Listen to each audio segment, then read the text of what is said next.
Canada's north, a land that inspires and demands respect. A land of great beauty, fragile yet eternal. A land which holds untold wealth, locked tightly in its grip. It is an environment where time takes on a different meaning, where day and night can become minutes or months. The place, so the elders tell us, where time began.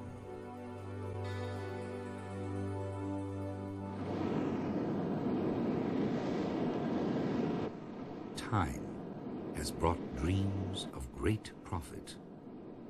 Beneath the surface of the Beaufort Sea and along its coastal reaches lie vast pools of oil and huge pockets of natural gas. But the people who live on this land acted together, raising their voices against plans to build pipelines, highways, and tanker routes. Their protests were heard. And I want it understood that though the opinions of white northerners who've told me what they think the native people want are important, and though the views of social scientists who've told me what the native people want are important, the most important opinions of all are those expressed at the community hearings by the native peoples themselves. That's why those hearings were held, so that we would know at last. Justice Thomas Berger recommended a 10-year moratorium on the construction of a pipeline along the Mackenzie River Valley. The people across the north united in this historic debate for one simple reason. Almost nothing was known about the potentially devastating effects of large-scale development on the delicate web of life in this unspoiled natural environment. Even less could be said about the human costs that would arise from oil and gas mega projects. One of the results of this discussion was the Beaufort Sea Environmental Assessment Review Panel, which recommended the funding of a long-term research project, NOGAP. The Northern Oil and Gas Action Plan would collect basic information concerning the environmental risk of large-scale developments. This research would take place primarily in the Lower Mackenzie Valley and along the coastal reaches of the Canadian Beaufort Sea. In the early phase of the program, it even included research in Lancaster Sound, site of a probable tanker route. Not only was the threat to the natural environment recognized, but the impact on the human environment and the archaeological heritage of these vast regions was acknowledged as well. Archaeological research in other parts of the North had shown that the passage of thousands of years made the evidence of the past difficult enough to find, let alone to understand. The grinding of the bulldozers over the thin soil of the Mackenzie Valley, the coastal areas of the Beaufort Sea region, and even Lancaster Sound far to the northeast would completely wipe out important parts of the histories of these areas, erasing the legacies of untold generations who, through skill, cunning, and a capacity to overcome considerable hardship, made these remote lands their home. Plans to develop Beaufort Sea oil and gas resources and transport them to markets involved 3 government jurisdictions, those of the Yukon, the Northwest Territories, and the Canadian federal government. Within each, there are specific agencies responsible for archaeological heritage matters. It was agreed that they would undertake activities within the NOGAP areas that reflected their respective strengths and orientations. This saw the Prince of Wales Northern Heritage Centre in Yellowknife assume responsibility for the training of local people in archaeological field methods and oral history collection techniques.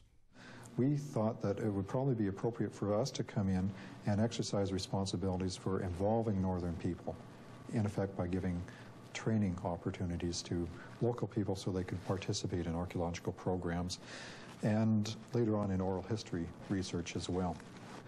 Now, we took the approach right from the start that we were not there to train archaeologists. We were there to train people in useful skills that could be employed in doing archaeological research, but there was a lot of crossover to other kinds of research and other kinds of employment opportunities, so that people who had gone through the archaeological training programs could then be usefully employed in biological research, renewable resource research, geological research. 8 years that we've been doing archaeological work in the NOGAP area, we've trained something on the order of 30 or 32 people. We made a conscious effort not to draw everybody from the same area. Certainly the majority of the people came from the area in which the archaeological sites were situated. So when we were working in the outer delta, most of the people came from Tuktoyaktuk, Inuvik, Aklavik. And when we were working in the Mackenzie Valley, then people came from Fort Norman, Fort Franklin, Norman Wells, these general areas. But we tried to bring in people from far afield as well. In terms of method, I distinguish between oral history and oral tradition, in that oral history is getting the history of someone's life or the history of a people. Oral traditions would be asking about specific aspects of traditional life. A very important part of this project was looking at what other roles are there for people in archaeological research beyond that of field crew on excavation or survey. I think people may be more interested in participating in archaeological research on a more long-term basis if they have some independence as well. And if some training is available so that they can do the oral traditions component in conjunction with an archaeological project, that's a very rewarding thing to do. In Yukon, the Heritage Branch expanded its interests in the historic remains of the Yukon coastal area. In addition to documenting historic resources, both Inuvialuit and European, along the North Yukon, the branch focused its activities on picturesque Herschel Island, just off the coast. My work focused on the history of the Inuvialuit, very specifically on Herschel Island. Now, Herschel Island is extremely important for a number of reasons. One of the reasons is historic.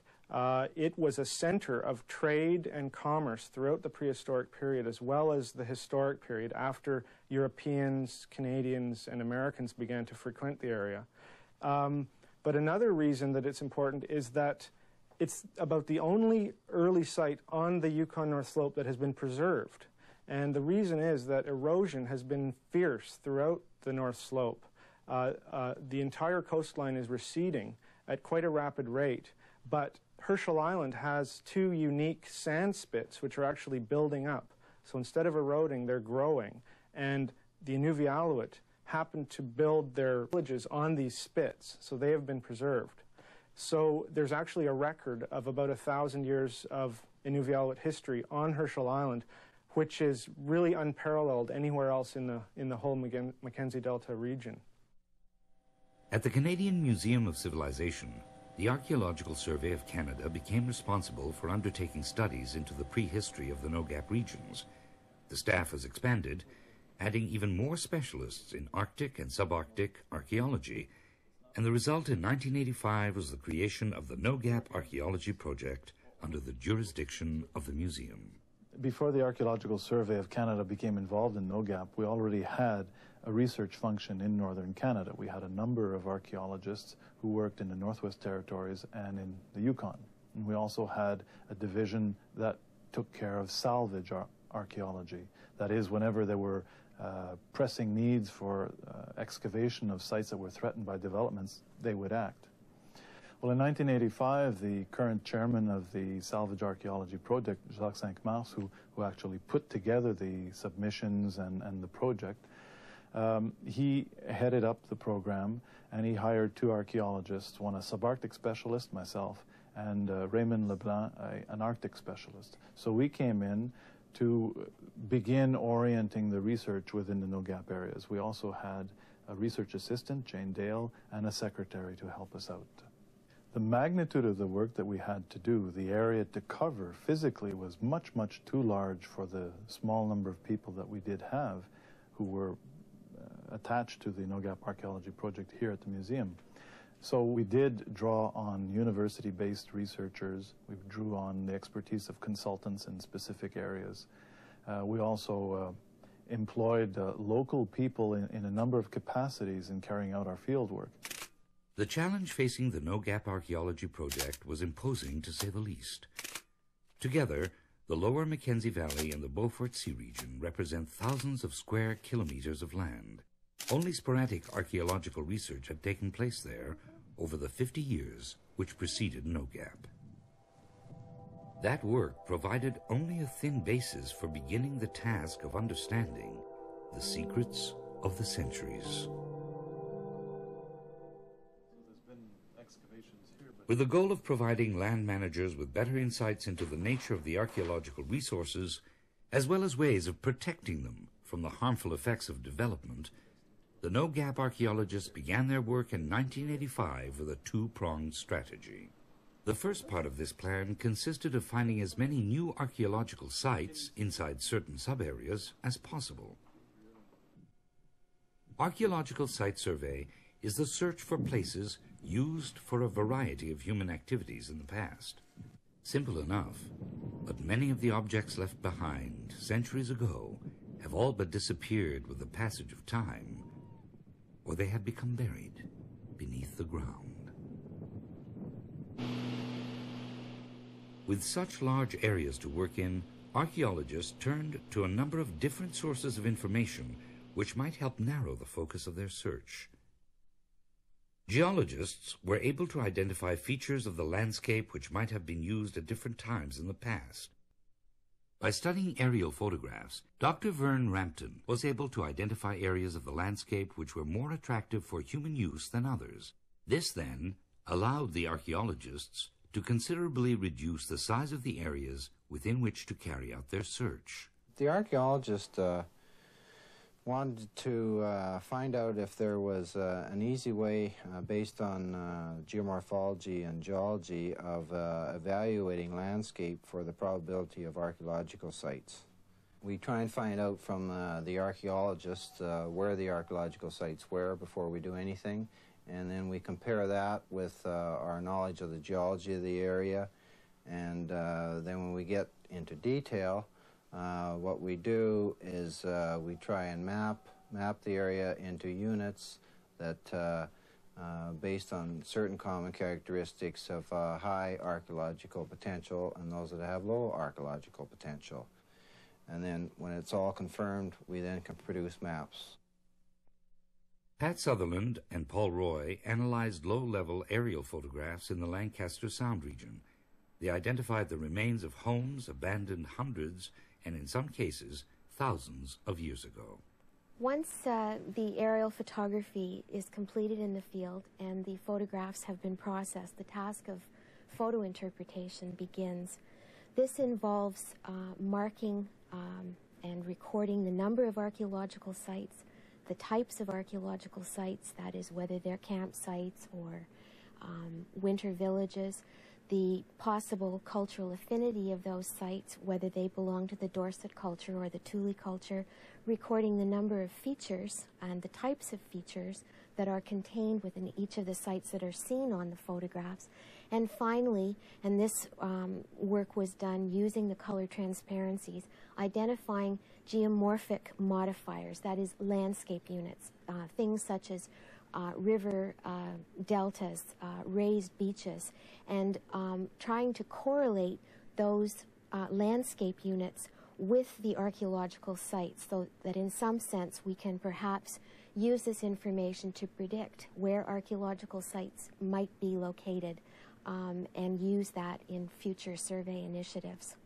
The pilot project did demonstrate that the low-level aerial photography did not provide any greater advantage in terms of actually recording the numbers of sites over that of conventional methods of survey, such as foot and helicopter survey. However, it does offer some distinct advantages, things like giving us a permanent visual record of the archaeological sites.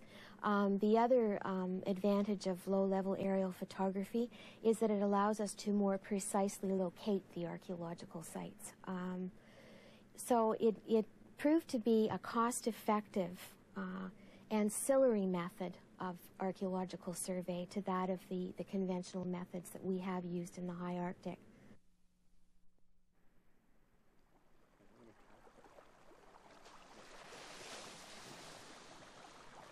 Wildlife studies helped in identifying areas which would have attracted hunters and fishermen. In many cases, though, this information was not as specific as required, nor always as comprehensive or broad in coverage as was hoped. Traditional knowledge was also gleaned from early accounts by traders, merchants, missionaries, and anthropologists. But within each of the Mackenzie Valley and Delta communities, it was the elders who had spent most of their lives in the very regions the archaeologists were studying who were to become a most valuable source of information. People lived on both sides of the creek. On the north side were 2 cabins, probably washed away by flood in the 1970s. On the south side, they stayed in canvas tents in the spring and fall, and that particular year there were about 5 tents. This is Hyacinth who was telling us about this place. They would pass the spring here for about a month, starting in April or May. In the fall, they would stay for about 1 month in early September to get ready for trapping in the mountains. Who better to ask about the land and the best ways of drawing life from it? Both informally during casual conversations and systematically during focused projects, the elders shared lifetimes of experience. Knowledge acquired not only from their own decades of learning, but also the wealth of information about the land and its resources passed down from their parents and their parents before them. I think experts is a good name for them. Their experience and their life and the things they know on the land is just so, it's so great. I'm just amazed at the knowledge that people have about the land. The names of the places, the resources that are there, the stories that are attached to some of these names. But if you go out with elders, certainly you could tell that they know how to live on the land. There's a lot to learn, I think. That would be the message I'd like to try and get across. There's a lot to learn from traditional culture. I think people are understanding that more and more now, like with people are more concerned about the environment, and a lot of the knowledge, traditional knowledge that Native people have is very environmentally, if you want to say, friendly. I mean, they had to learn how to live with nature, not the Western ethic is more dominating nature and changing it, not living with it. I think all of us, as Native people, to understand that we have a very strong, a very rich culture that we should kind of hang on to, and that I think out of respect for past generations, if just through the stories of these camps and of the way of life that our past generations have lived, you know, it's amazing. I'm always amazed at how strong our people were. Geology, aerial photo interpretation, wildlife studies, archival research, and traditional knowledge. These sources of information help plan the research for archaeological sites in the field. But they could not replace the difficult task of actually going out and locating physical evidence of old campsites. And Atkinson Point, XMH 24 truck 447225. With such a large and ecologically diverse area to cover, a variety of means of transportation had to be used. In the Beaufort Sea coastal regions, the treeless landscape made the use of helicopters an ideal way of covering lots of ground while easily detecting the remains of houses and other obvious features of old campsites, such as ground caches and refuse heaps. Helicopter-assisted survey crews usually operated out of the Polar Continental Shelf Project base in Tuktoyaktuk, from where they would spend long days examining the terrain from the air. Helicopters give us more accessibility for landing. With float planes or other type of fixed-wing aircraft, you are somewhat restricted in terms of where you can actually land. The helicopters are also useful for doing aerial reconnaissance.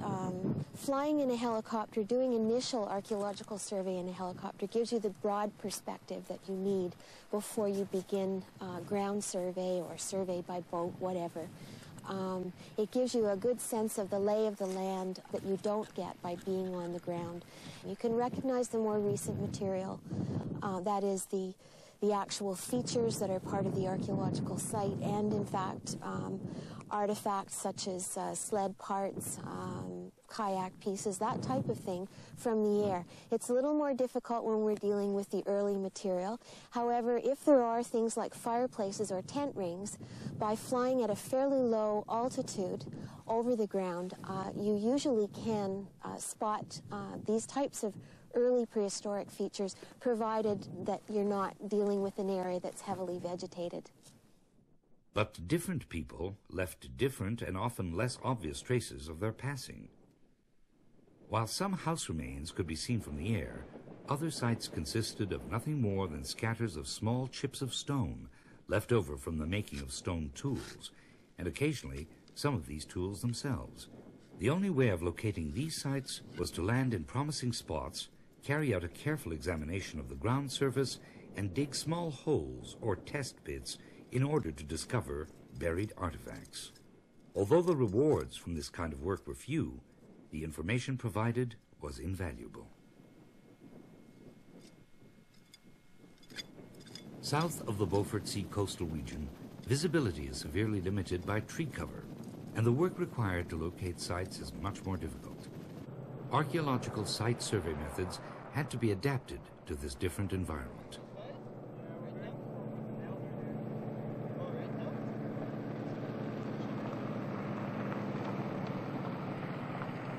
Float planes were the workhorses, transporting archaeologists and their equipment from lake to lake. Base camps were set up, and from these, the archaeologists would travel by inflatable boats to reach different portions of the lake shores. Only then could potential locations be reached by foot.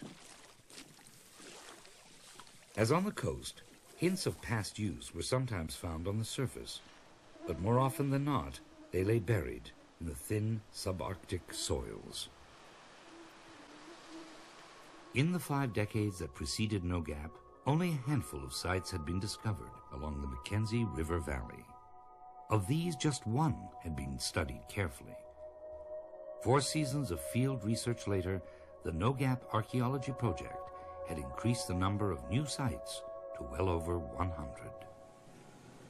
Careful study of the small collections of artifacts gathered during site survey allowed the archaeologists to determine which sites might provide keys to poorly documented or even totally unknown periods of the past. Although site survey continued, the testing and excavation of specific sites became the primary focus of the second phase of the program. Archaeological excavation is painstaking work. Intuition, based on years of experience, does play a role in deciding where on the site to excavate. More important, however, is preliminary testing, the excavation of small squares to provide clues about potentially worthwhile areas to begin full-scale work. As each day passes, new information becomes available, which the archaeologist interprets. He or she must constantly step back to reassess the strategy, hoping to better predict where additional material will be found. The objects left behind are quite important. They show how people resolved many of the common problems of existence, how they made such articles of everyday life as knives and arrowheads. They can provide hints about the culture of their users. But an archaeologist also needs other, less obvious information. By studying the soil layers that contain the artifacts, he or she can begin to talk about how often people came to a particular locality and what the environmental conditions might have been like at that time. By analyzing and comparing the bones of animals left behind by the site's occupants with the bones of known animals, the archaeologists might be able to tell the season at which the people used the site and perhaps what kind of hunting techniques were employed. By carefully collecting charcoal samples and having these radiocarbon dated, discussion can begin about when a particular site was actually used and the length of time particular cultural traditions existed. By keeping meticulous records about where various objects were found, the archaeologist begins to reconstruct the activities which took place at the site and the general appearance of the site when people lived there. Since the NOGAP Archaeology Project began its fieldwork in 1985, hundreds of new sites have been discovered, dozens have been tested, and a number of these have had full-scale excavations. This wealth of information permits the archaeologists to study local developments, instead of being forced to assume similarities with archaeological cultures hundreds of kilometers away. Much new information has been added to the history of these regions.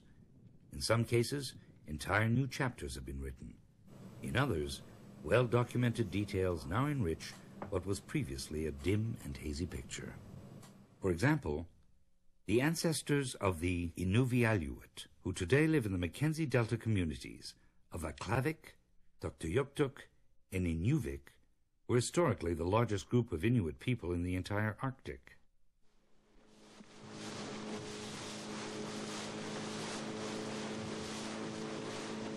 The basis of their strength and culture lay in the rich beluga hunts carried out in the fall of each year at the mouth of the east channel of the Mackenzie River.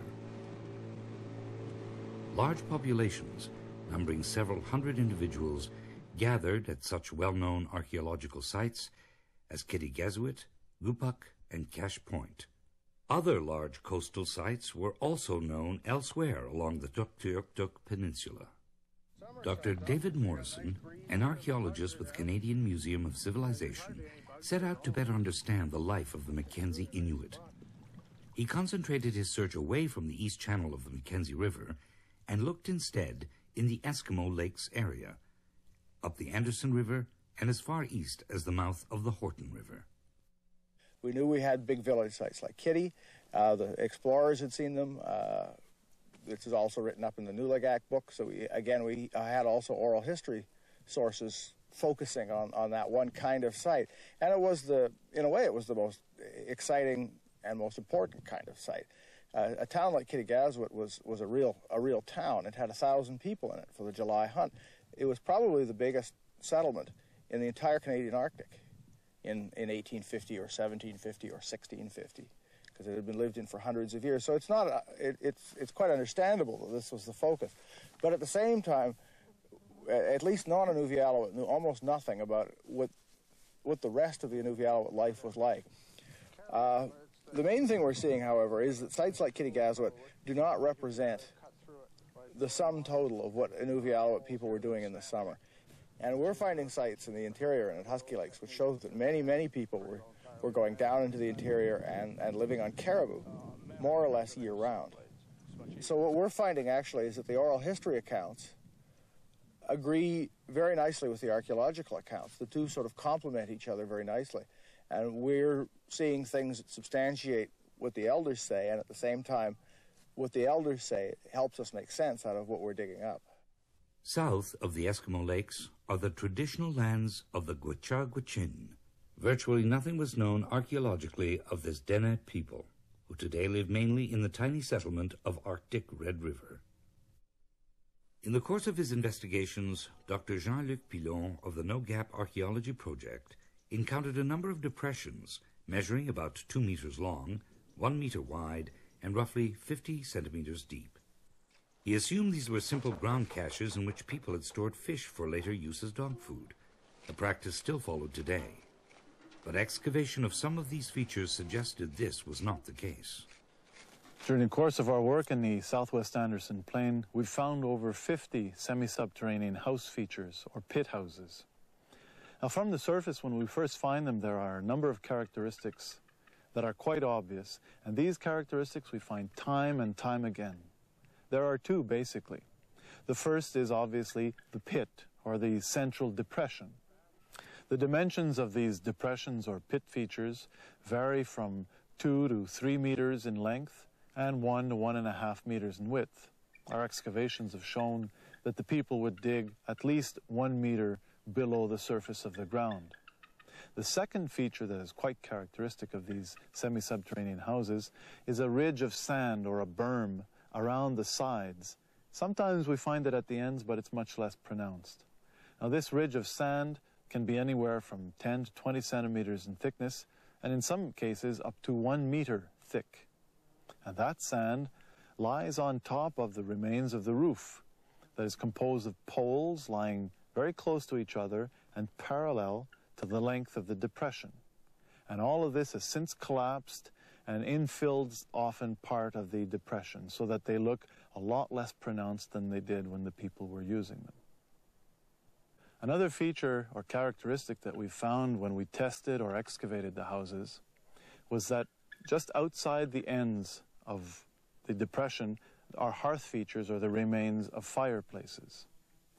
And it's the recurrence of these patterns of sand, ridge, depression in the center, poles under the sand lying parallel to the long axis of the depression, and a fireplace at the end that tell us that we're dealing with houses, and most likely winter houses.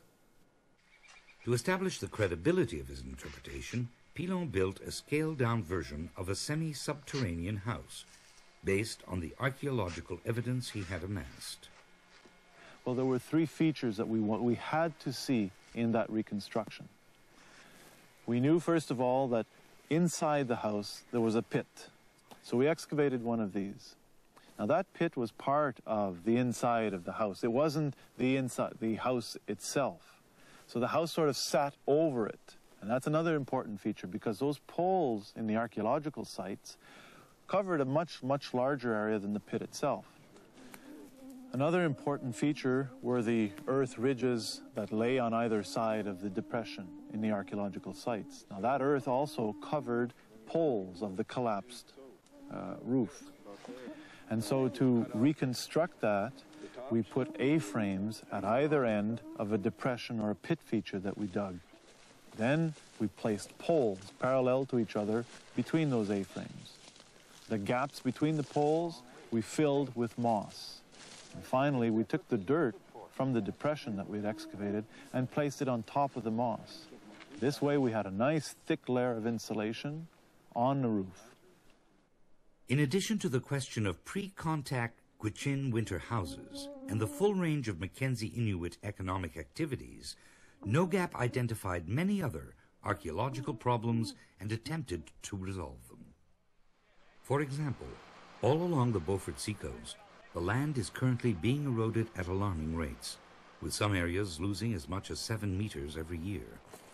It has long been assumed that the people who used to live in the Beaufort region always camped within sight of the ocean, and so it was thought that those campsites older than a few centuries must have long since been washed out to sea. Determined NOGAP archaeologists have shown that not all traces of these earlier times have been lost. Instead, they have documented a number of distinct archaeological cultures along the Tuktoyaktuk Peninsula, Richards Island, and in the Cape Bathurst Peninsula region, cultures whose existence spanned several thousand years. In some cases, the artifacts left behind by these groups could be clearly associated with similar artifacts found in other parts of the Arctic. At other times, however, there was no doubt that links were strong with groups to the south, well within the forest. This confirmed what geologists and botanists had already known, that the tree line moved considerable distances during the thousands of years since the last glaciers disappeared. In fact, a forest of spruce trees once covered the Tuktoyaktuk Peninsula. The archaeological evidence clearly shows that no single group ever had a unique reign over the land. With time and changing climatic conditions, the occupants of the land also changed. There was give and take. There was adjustment. Other aspects of NOGAP archaeological research have also allowed new and useful insights into the distant past. Our understanding of where and why people might have set up their camps has grown. Good fishing spots, such as that at the mouth of the Arctic Red River, show a pattern of reuse that goes back at least 1,400 years.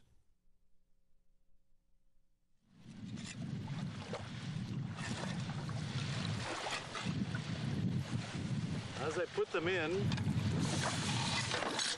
can hear the hissing. And you can hear it for quite a few minutes after.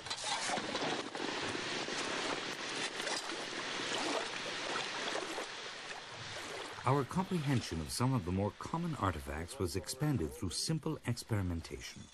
For instance, hundreds of fist-sized rocks, cracked and broken from use as boiling stones, were found at many of the sites.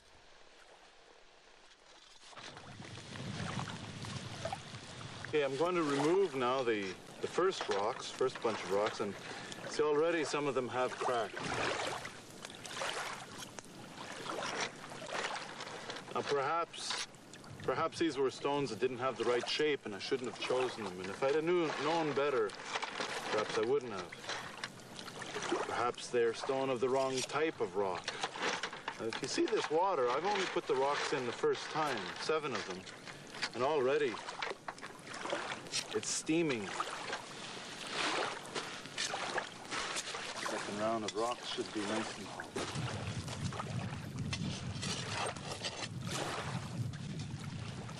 Attempts by the researchers at making a pail of water come to a gentle boil using stones heated in a fire allowed them to theorize that these large quantities of fire-cracked rocks must have required many, many boiling episodes to create.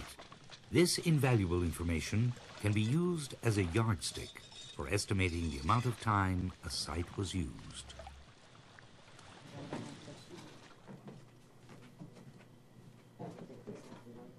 All this archaeological research, this science, was carried out for very precise and down-to-earth purposes, to give federal, territorial, or native land managers the best tools available to make better informed judgments about heritage resources when planning or considering particular development proposals. But somewhere between fundamental archaeological research and land management, there is a gap. A bridge is necessary to permit the practical use of this valuable information. This essential link is made through the use of a sophisticated computer system known as a Geographical Information System, or GIS.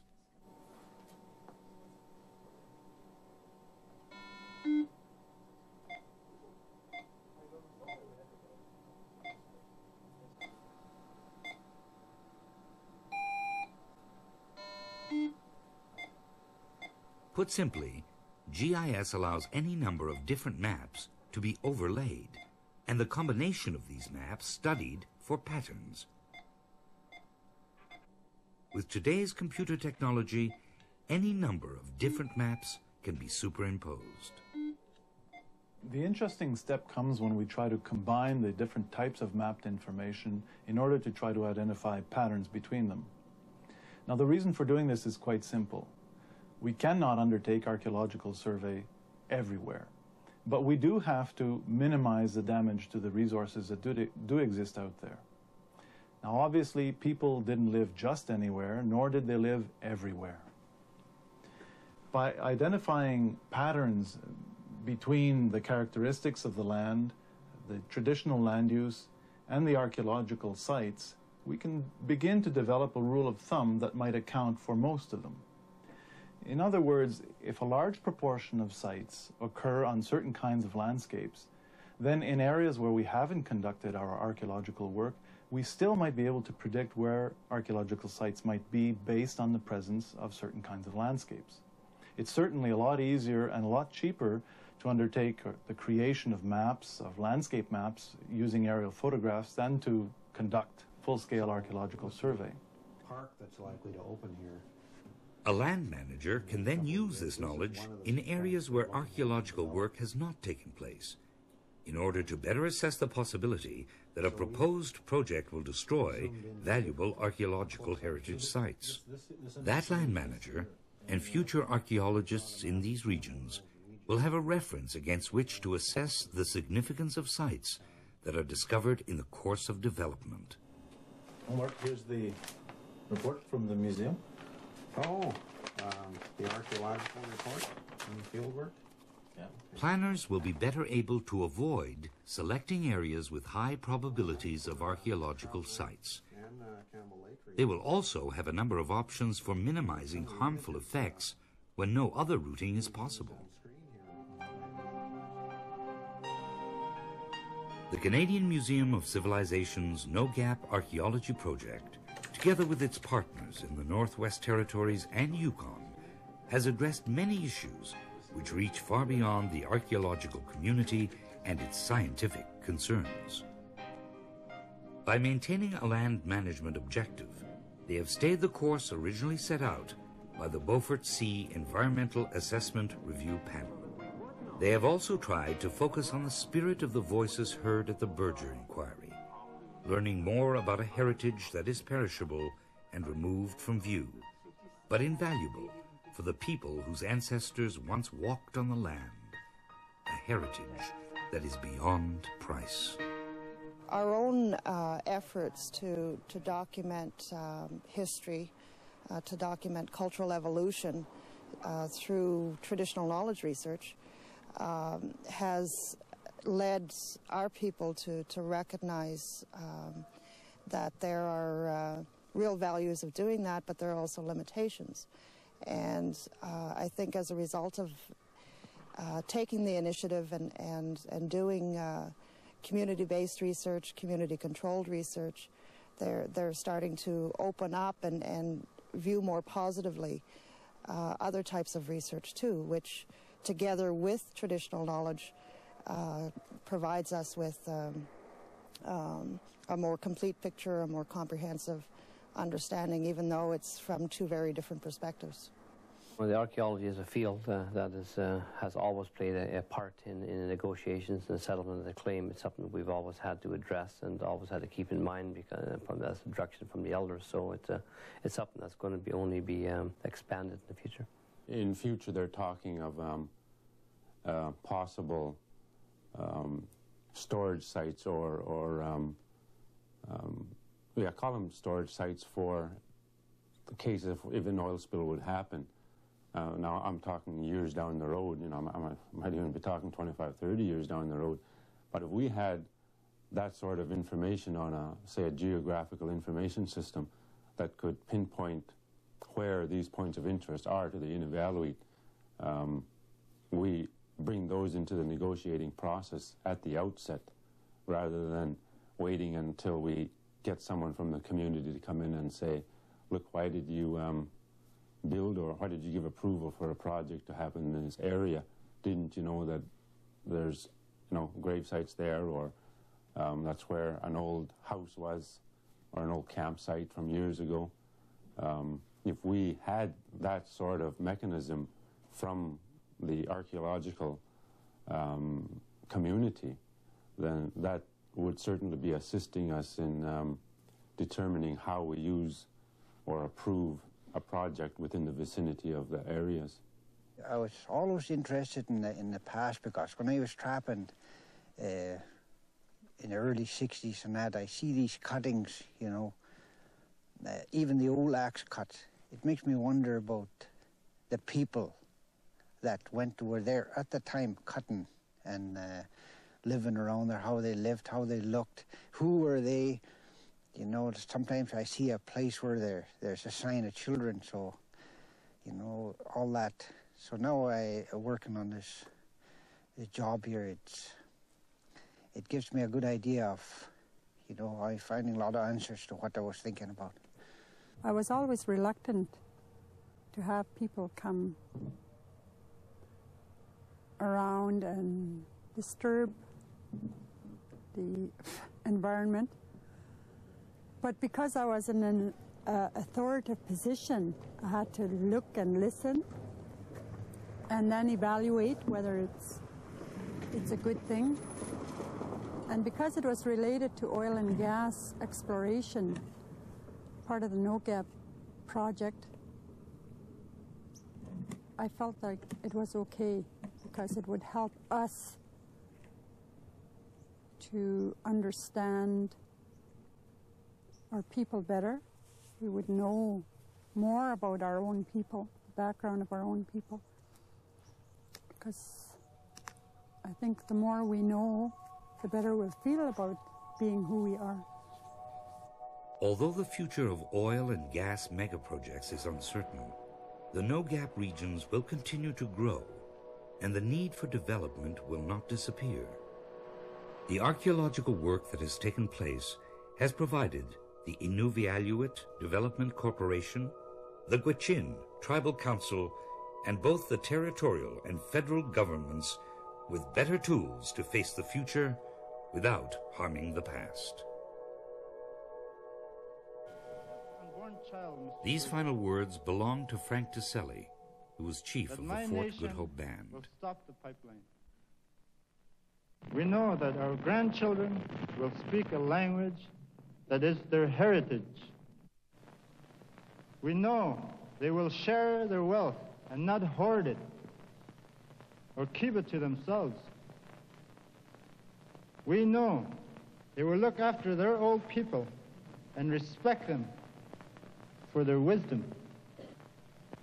We know they will look after this land and protect it, and that 500 years from now, someone with skin my color and moccasins on his feet will climb up the ramparts and rest and look over the river and feel that he too has a place in the universe.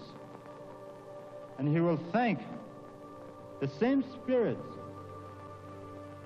that I thank, that his ancestors have looked after his land well, and he will be proud